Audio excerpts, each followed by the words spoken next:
Before this video starts, make sure to go check out my buddy Nintendo Davy's video over the Switch Lite.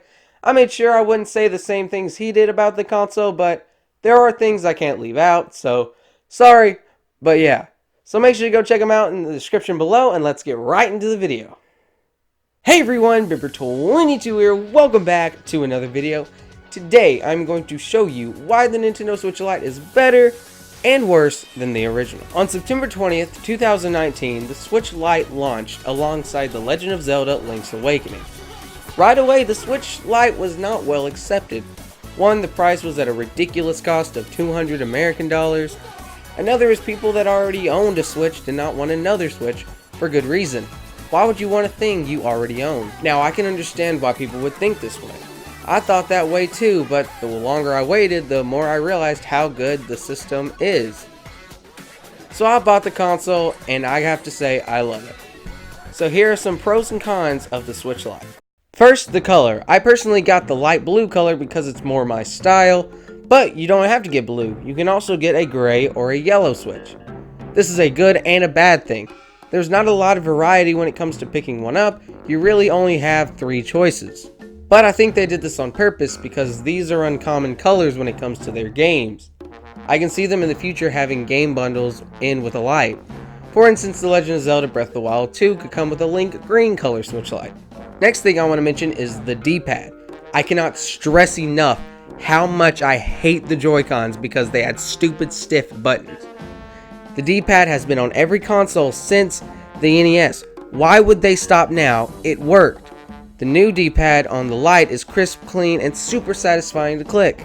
Since we are on the topic of buttons, why don't we talk about them? A, B, X, Y, super nice, very satisfying. The trigger, you can actually see them move now. Wow!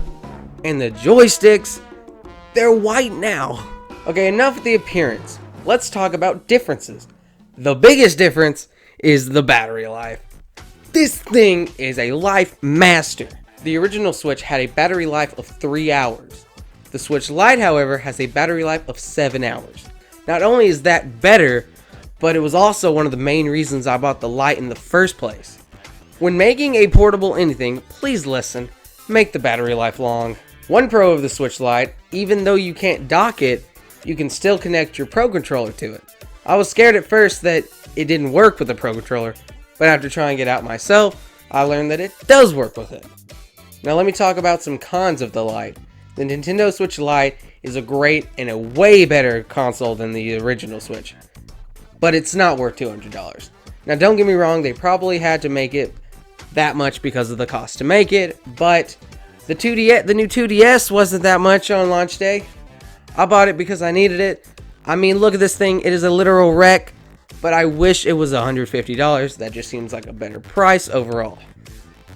Alright, next, it doesn't have detachable Joy-Cons. That means you cannot play multiplayer games and games that require taking off the Joy-Cons like Labo and Ring Fit Adventure. One of the biggest problems with my first Switch is that one of the Joy-Cons broke not even a month later. My left Joy-Con can come off without having to push the button. It makes me really scared that I'm going to drop it or lose it. Final con, probably the thing that bothers me the most, is it doesn't have a kickstand.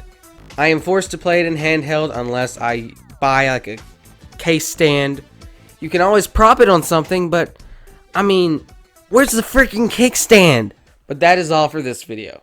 So what are your thoughts on the Switch? Tell me in the comments below. Make sure to slap that like button down below. Make sure you break your computer. Don't forget to subscribe to become a part of Bimp Nation. And I'll see you all in the next one.